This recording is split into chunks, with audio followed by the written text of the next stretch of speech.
Games from the Cellar, the board gaming podcast.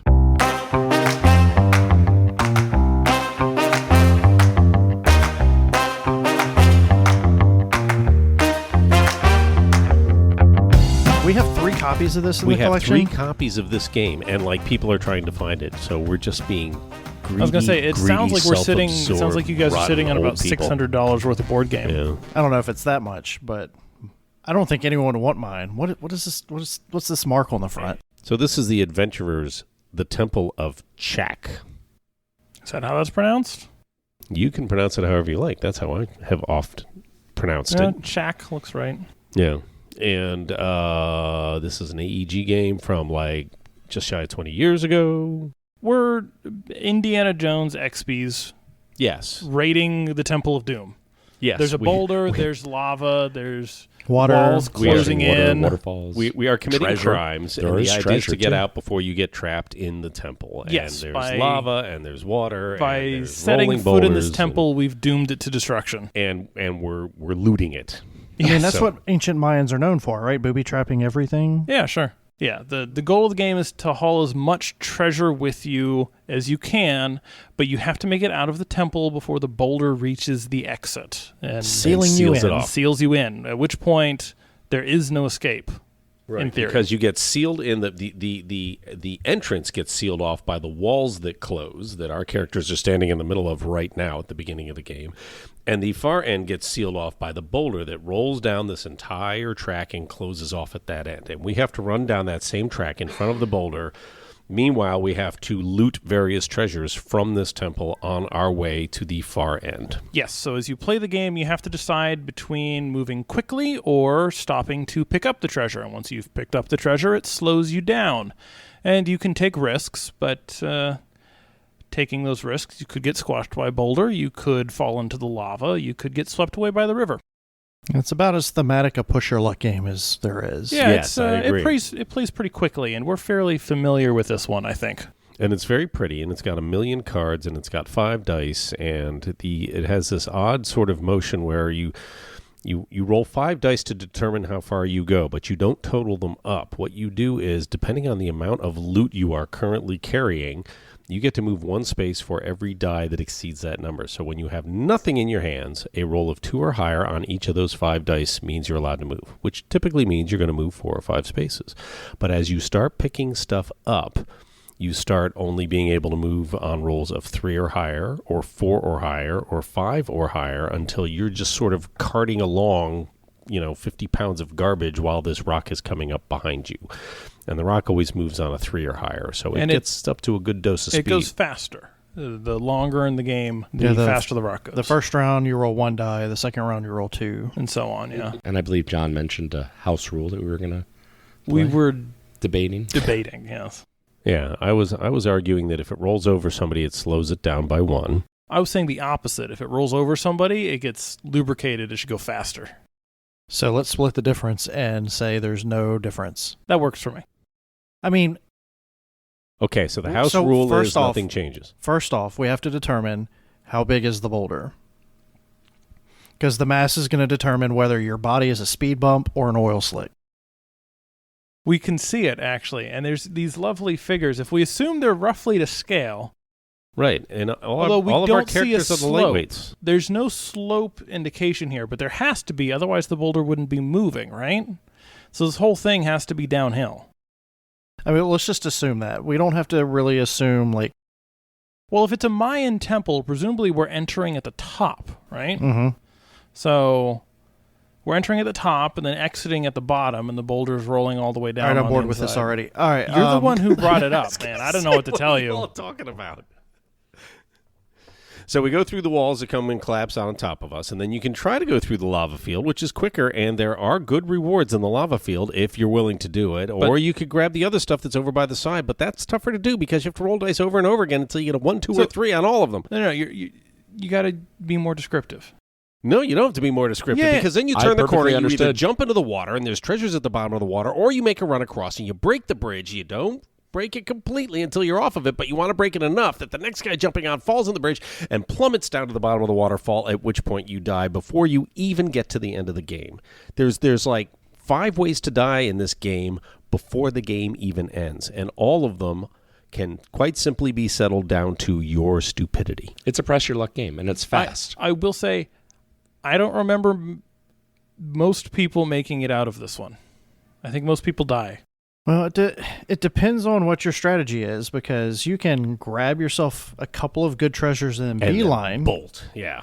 But you're allowing other people to slow down and take their time. So it's really just, it's the push your luck part of it. Right. I will note, the one thing that I think is hilarious about the rule set here is at the beginning of the game, you're dealt 2 characters. You flip one of the cards over, and that's your little cheat sheet as to how many spaces you get to move, and based on how much loot you have. On the other side is the character portrait, your character portrait. The game rules state if you die in the first area, that is the collapsing walls area, you remove that figure, you flip both of your cards over so your other portrait is available, and then that guy goes in after everyone else. Well, it's like with the lava clears, all of a sudden he slides a rope down and you slide down to the As the lava boulder rope. goes past the lava field, it reveals 2 tiles that you can spawn in on. But you're right. The rolling boulder gets to a certain point, and then at that point you get dropped down onto those spots. But I'm going to be honest with you. Those are all sissy rules. I mean, you need to survive to the end of this, and this is a game that is short enough that, if you get squished, that's on you. You root for the boulder at that point. Yeah, if we're going to have a house rule, I say it's 1 character per person. Yeah, I agree. Don't get squished. That should be at the top of the rule book. Don't get squished. Don't get squished. Stay in front of the boulder. Yeah. I mean, that's your number 1 strategy, right? Right, exactly. Yeah, so a couple of things that we didn't cover. So we covered all the ways you can die, all the ways that you can pick up treasure. So there are within the collapsing wall room and on the lava field, you can pick up treasure on the spots that you stand on by simply using one of your actions on that space. Additionally, there are 2 sets of locked Grates. vaults. Yeah. One next to the lava, and then one that is further down past the river. That is incredibly valuable. Yeah, so that one is worth the most points. It's worth 6 points. We usually set that face up. but you have to roll. You have to roll a large straight. You have to roll 1, 2, 3, 4, 5. But it's like Yahtzee, right? Where you can lock in 3 of your dice and roll the If other you get 2. 5 movement Each points. action, you can re-roll the die. So if it takes you 2 moves to get there, and you have 4 total actions, you can re-roll twice. Right. And then next turn, if you're ahead of the boulder, you can use all 4 or all 5 of your movement, Right. to try to re-roll that. So you could technically re-roll it up to 4 times. If you're at that point of the game and haven't found any other treasure to carry with you. Exactly. Yeah. And Yeah, because usually you need more than 9 points to win. Yeah, and you've also gone pretty far out of your way to avoid, that's the longest path out. Mm-hmm. Right? You haven't jumped in the river. You have not Gone over the bridge. You're skipping 2 shortcuts to get out. You're really going pretty far out of your way to try and pick up that dial. But- And you do got to keep in mind, there is always the chance that if you make it out with 5 points, You could and be the only you one might out. be the only one that gets else out. dies tragically, you win. That's and the tragically game. is a matter of perspective. And that's the game. And frankly, I think from a genre understanding, we don't know if this is the beginning of the movie or the end of the movie. So, this could be the scene where everybody bursts out of the temple, arms overflowing with treasure, and finds the bad guy standing there with rifles pointed at you and you're forced to surrender. Or it could be the climax of the movie. I hate Nazis. Yeah. The Nazis could be showing up, or they could be dead Nothing outside. I hate Who knows? more I think it could be the Illinois old Nazi. lost tribe Wrong movie, blowing but good. blow darts at you and Yeah. chasing you through the woods. Yeah, it could be that Telling too. your That'd probably pilot be to get the plane started. That'd probably be the start of the movie. All right, so the details. AEG, it was 2009? Oh So my this gosh, is going let's back just 15 game. years. At the height of me shilling AEG games at Gen Con. And it's just a larger-than-life game. Let's do this. The boulder. Yeah, that sucked. And Boulder's got a kill count, man. What was it? 2 4. this last game? 3. Was it 3 total. 3? And then last time someone ended up in the lava. Well, no, because it didn't technically kill me. I drowned in the river How did John die the first time? Lava. So it only got 2 people. It only ran 2 people over. Yeah. It just ran them both over on the same turn. If it causes panic to where you like run into lava or you jump down the waterfall, should that not still count as a kill for the boulder? I feel like all of the kills kind of belong to the boulder, because if it weren't for the boulder, we could just take our time whenever we want. Stop for lunch. Yeah, it seals up the exit. I mean, the game definitely has a timer to it. Yeah. And we played it twice, and each game probably took, 20 minutes? Oh, yeah, it minutes? goes quick. So That's when I did the description, I was kind of like doing it really fast because that's sort of the nature of the game. Everything's kind of in a hurry. Yeah, and it's one of those things you kind of figure out quickly, like how everything works, the mechanics behind it. Yeah, and you're like, okay, the boulder isn't moving too bad, so I can pause here and do something, and on the next turn, the boulder moves 5, and you're like, oh, crap. Now I'm you behind. two were kind of playing with fire there on purpose, where you looked at it and you went, well, I'm the boulder can move up to 5 Come on, it's spaces. not gonna I'm move 5 5. spaces I'm 4 away. away. Hey, look, 5 no away. guts, 4 no away. glory. No, Yeah, I was going to you say, said that- now we're getting a lecture from the guy who won both times. You said that 3 times last game. Yeah, You were like, what are the odds it moves 5? And, well eventually I it did. I never did say that. No, but you were thinking it. I was like, look, all right, It's I can do inconceivable. one chance. Like, I was fairly certain that I could make it across the lava if I had to. So I could cut that corner and get out ahead of it. But it rolled 5, and it smushed me and John at the same time. Yeah. Which was Yeah, and it needed to roll all 5 in order quite to devastating. get me. Yeah. Yeah. Mm-hmm. And if I had picked up one of those 4s, I was just going to book it out of town. I was not going to stop again. Yeah, I was going to do the Chris strategy of dredging the river because I have the fish icon. So I could have gotten You're a out. strong swimmer, You Steven. would have been okay. But, in both games, never got the opportunity to. So Well, In spite of the trench coat, the you're river- a strong swimmer. Maybe Mhm. she takes it off before she jumps in. The other strong swimmer Maybe is it's a also wearing flotation a big device. coat. I mean, look at this guy. He's got I know, a big Puccio. coat, huge coat, and a massive Maybe backpack. he throws his coat off as well. I mean, it could be that Look at his the legs. They're so collar, the furry collar, like it's actually a flotation device. is a It's like a flotation. swimmy. Yeah. Okay, I see It's got the swimmer's foam in it so that you bob above the water. I don't think the river is a winning strategy. I think it's more lava. In the past, we always did the river. The river would be pulled dry, so to speak, every single time. Everybody would jump in the river and get the treasure. Yeah, I do recall a game where I was the last one in the river and was only able to pull 2 treasures. Yeah. So That was when got upset going, what do you mean they ran out of treasure? I mean, I think both of these games, I think Chris was the only one to get in the water. Yeah. yeah, my strategy is usually to pull as many treasures out of the collapsing wall room. You got, I think you have like 1 or 2 5s in the last 2 rows. I think it has a distribution on the back here, I think. That's cheating. Well, Yeah. either way, you can get a couple of 5s from the collapsing wall room. Right. And my The goal only is problem Yeah. is you're carrying them early, There's- so they're going to slow you down There's for the one entire value stretch. 5 card in each deck, and then one That guy. surprise card. Yes, there's a die 6 Die card 6 where you card. roll a die at Yeah, the end of the game. D6 and a 5 are the most valuable, Okay. arguably.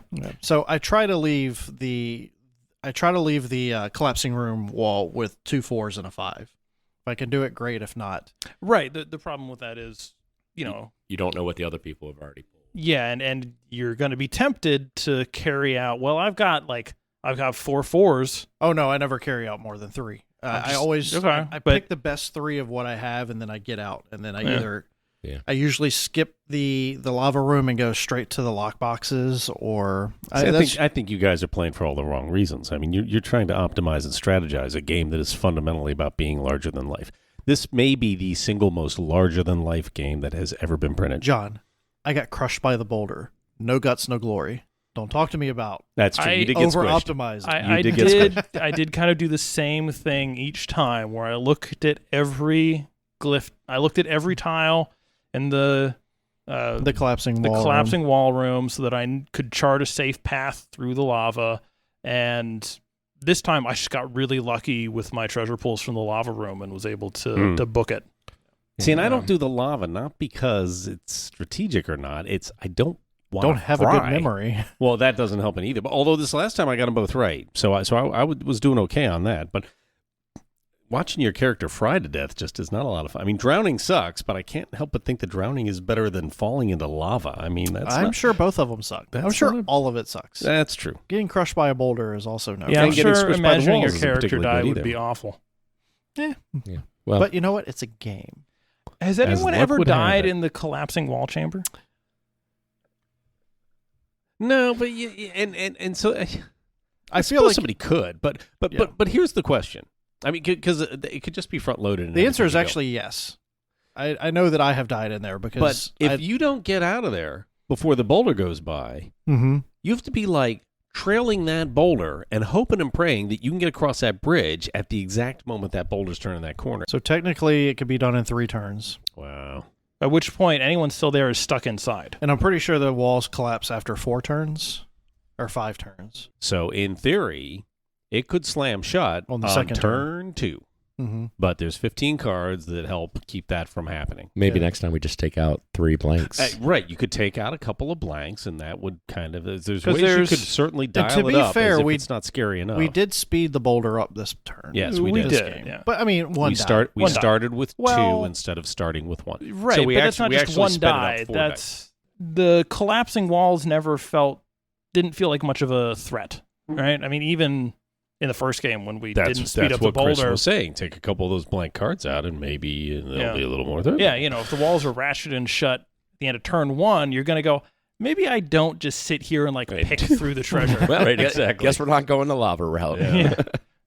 Yeah, or and the other way you could change it is you could take out the top treasure in each of these decks so that they're not quite as lucrative. But again, it's you got to decide. The other thing I'm not is, sure this is a game you need to worry that much about no, and optimizing. it's interesting because you're right. It is a game where I don't know that you can play it a bunch of times in a row, right? Just because you're gonna start recognizing specifically the lava tiles, right? Yeah. Like Where- I knew the one that I jumped on was safe because I recognized the fact that it was the one tile I looked at last game, and it wasn't one of the ones that was a bad tile. So you knew. And I wasn't keeping them straight in my head, but I was a little better at it the second time, and the third time, it's just, okay, I recognize it now. And I feel like part of the fun for me, the reason I went through the lava field is well, I hope I'm right. I looked at all the tiles. I hope I remember which ones are trapped. And part of it also is the first time you play, and I say the first time you play, the first time you play every year. If you play this once a year, it would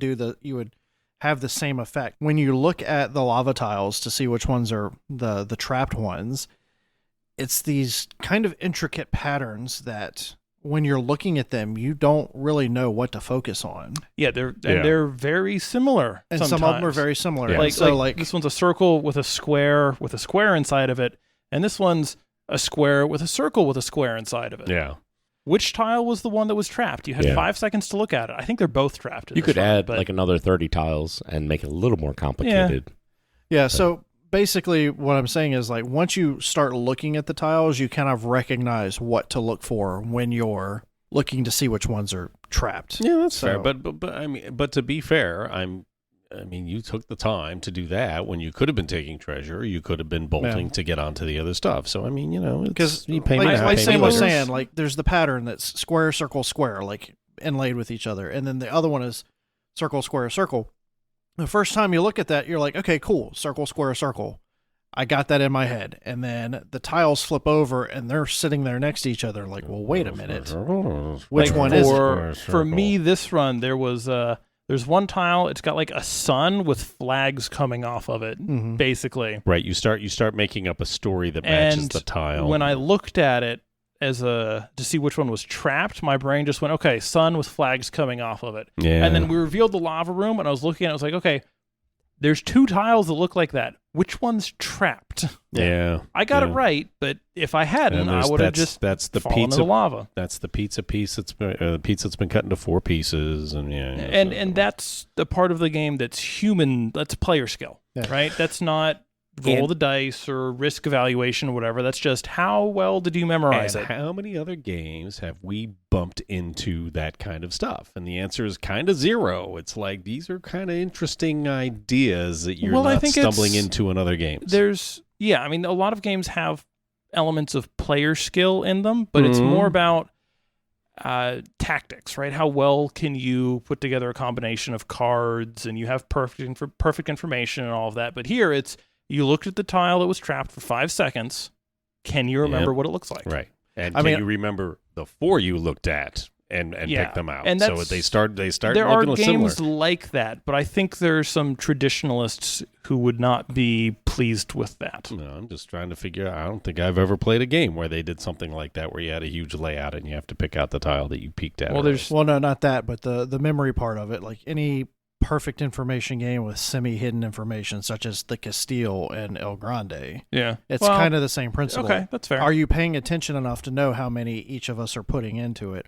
Or do you do like me, try not to think about it because you're going to get lost and you just me, just count how many Chris puts in because he always puts in Chris more than is everybody usually else. the only one that goes. So yeah, if you keep an eye on Chris, then usually you're okay. pretty much set. But yeah.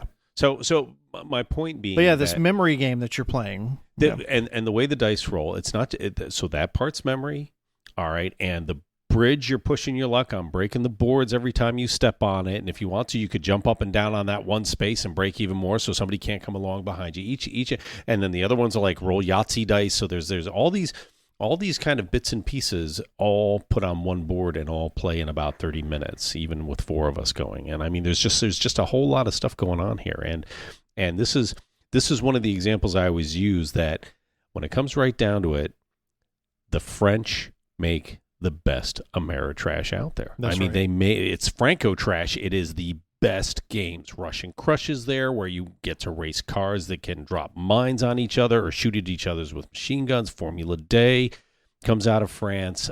Pitch Car comes out of France. They're just great games that are these larger-than-life plays.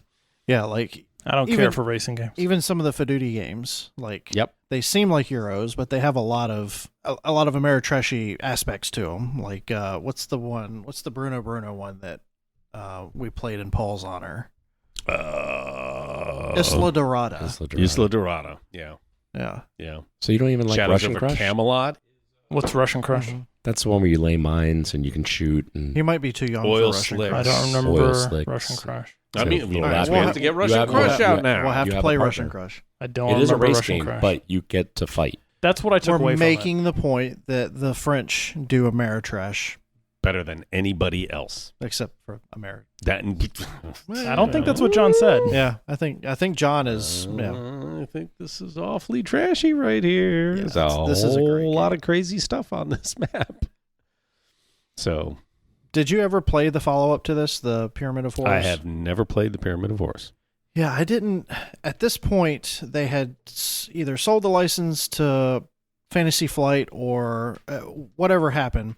Fantasy Flight was the ones putting this out when the Temple of Horus or the Pyramid of Horus came out, and I just never got around to it because at that time I was still a shill for AEG, and that's pretty much all. And it never got the reputation that this one did. This game was like super hot for like a couple of weeks. I mean, everybody talked about this game, and it didn't last long, but it's just a crazy enough game, and there's so many different pieces, and it is so thematic. I mean, it reminds you of 2 or 3 different movies that you've seen, that it just sort of, it kind of came to life for just a little while, and it was like a one-hit wonder. I mean, it screamed up the top of the charts, and then off it went. Yeah, I mean, I do recall this being one of the hottest games that AEG put out at Gen Con.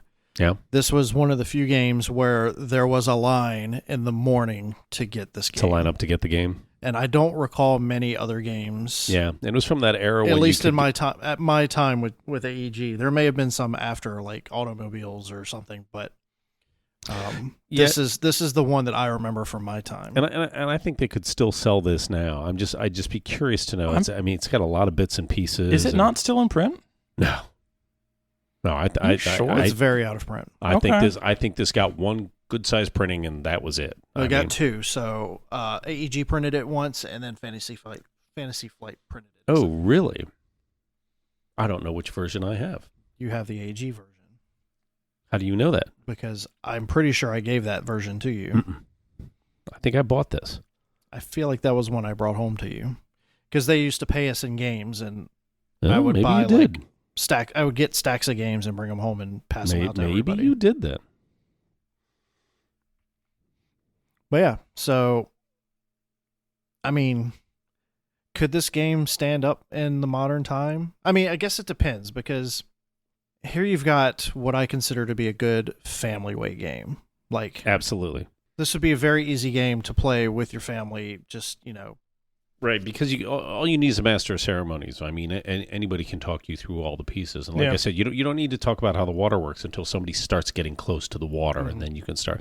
So you can actually introduce just the first couple of things that are going on the map, and if you got one person that knows the rules, then at that point they can talk through everybody. So Yeah, yeah, but you would can you- play this with your kids. but would you take this to like EuroQuest down in Annapolis?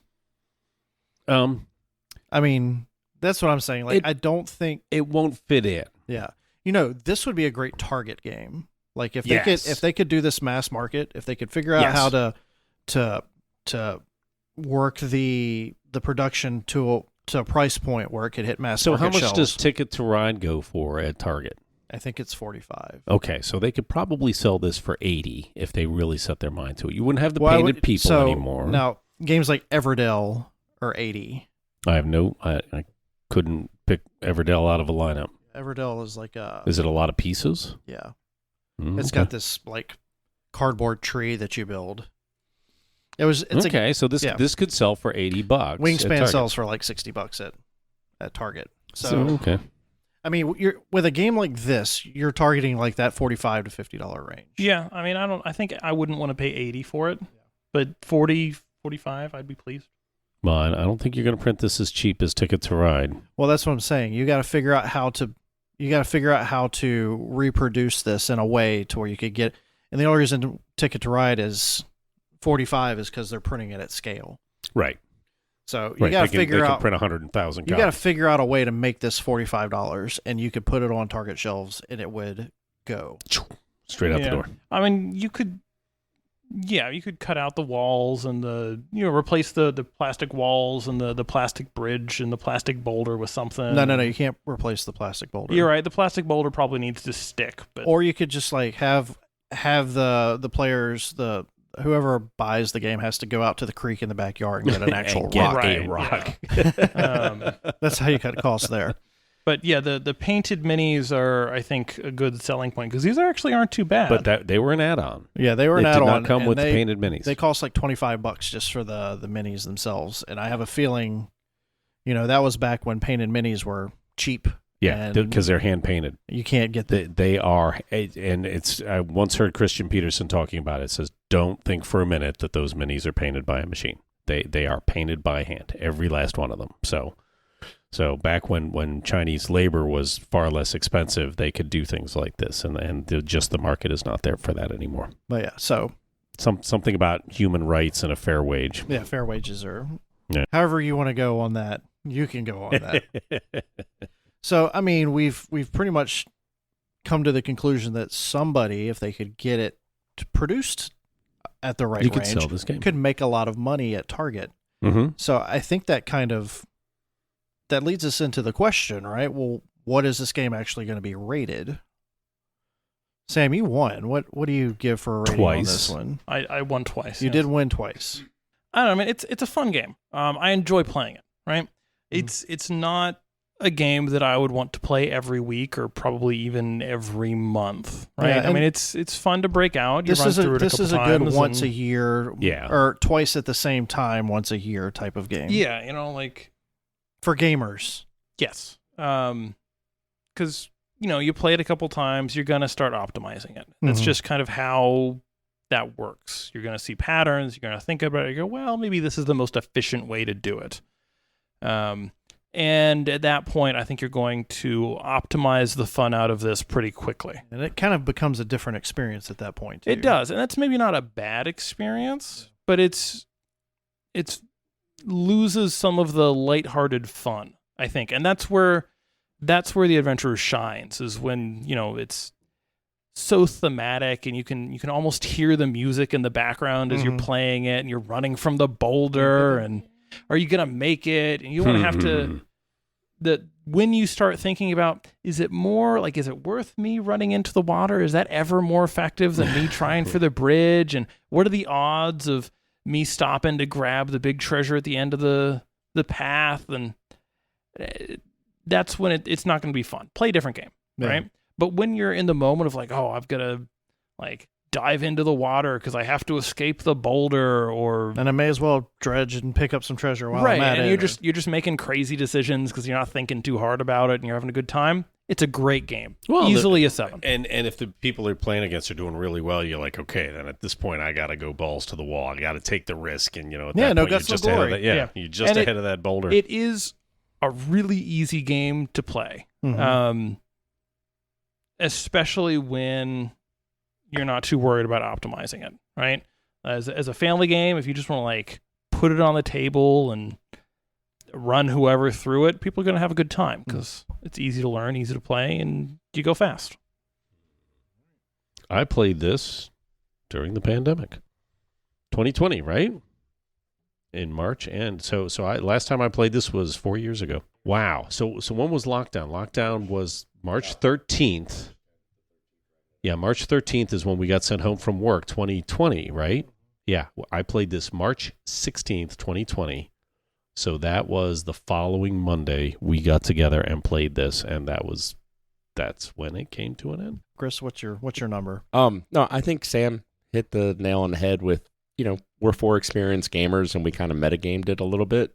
But I love bringing this out with people that they ask, like, well, what kind of games do you play? Monopoly, Stratego, things like that. And it's like, no, and you bring this out, this kind of blows their mind. I mean, this is a great... It's so off It's a kilter good- from what they're used to. It's an experience. It's not a roll and move. It's like all of a sudden they get invested in their Yeah. character. But it is a roll and right, Yeah. but you yeah, can. in a whole different way. But no, it's almost more of an experience Yes. than like a game. It's the next step up from roll and move to where people that don't play games regularly can understand what's going on and have a Right, good because time. you can Mhm. look at it. You have, okay, these are the spaces. There's my guy. There's the boulder. Okay, I can see I have to get to the exit. And we've all seen the movie, so we all understand what looting means. I mean, you go in, you grab.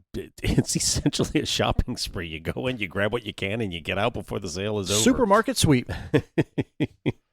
Yeah, so this is a game I do enjoy playing it with you guys, but it's also, I think I'd rather play it with people that are new to board gaming or haven't seen anything like this. They play Monopoly, Risk, or categories and different stuff. This kind of just blows their minds, open up a whole new world, and they want to play it again. And I love that feeling when I'm showing people how to play games. I'm going to give it a solid 7, and we'll move on. Since I did survive one of the games, Okay. At least I didn't fry the second time. I've probably played close to 50 or 60 games of the Adventurers. Maybe not all the way through, and maybe not playing, but guiding. Like I said, the year that this came out, this was my game. I played this, and I ran Thunderstone tournaments. So between those 2 games, it's really all I did at Gen Con for 4 days. And I still enjoy bringing this out from time to time. As Chris said, we're experienced gamers. I really feel like 1 session a year is about right for this. Yeah. As Sam said, it's not something I would want to play next week. If somebody said, what about the Adventurers? I'd be like, what about something else? Or, oh my God, I got something going on. Sorry. But, that once a year experience, it allows you to forget the little details enough to where there are some, they're not surprises, but the game can surprise you in ways. So for that, It's a fresh experience. it's a fresher experience, yes. For that, I'll give it a 7 just because even past all that, it's just a lot of fun. It's Yeah. so thematic and it's so evocative of just, I grew up watching Raiders of the Lost Ark. That was like Yeah, I mean, we bought a just VCR the first because 15 of it. minutes of the, just the temple part. That's Yeah. like we used to build temple runs in our house and we'd roll like a ball of pillows down the stairway like at each other. Like that was stuff that we used to do as kids. So this is there's a few games in my life that have had these moments of narrative, these stories that like I can't forget. And there's a space on this board that I had never realized until I was once playing with my daughter, and this was back when she was probably 12 or 13 years old when it first came out, where she was on her way out, but I jumped in the water and she realized I probably had more points than her. So she was on her way out, but she was going to lose. and she went across the bridge backwards. She essentially doubled back behind the rock to get into the water, to swim through the water, to get more points, to get out before the rock got to her and get out of the dungeon so that she could actually still beat me.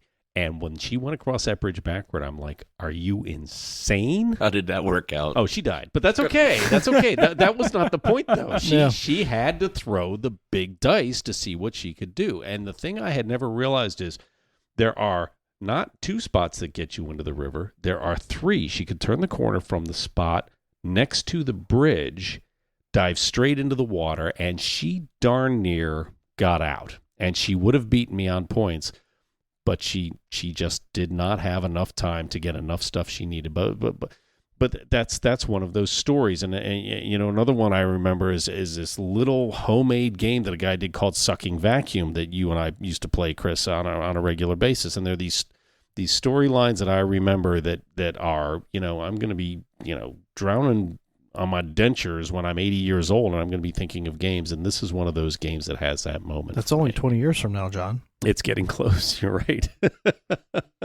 So, from that perspective, this gets a real high 7 for me, just because I think there's the potential for these really big, sort of larger than life plays to happen. And tonight, I crashed and burned. In fact, I didn't even make it halfway around the map either time, so it wasn't the best plays. And I there are some games that either they do very poorly or they just way outshine where they're normally going to be. And this is one of those games where you can just have a crazy moment where somebody's busting out the end of that door with the rock right behind them, and you know, they're one step away. And that makes for fun gaming. It leads to these magical moments. Yeah.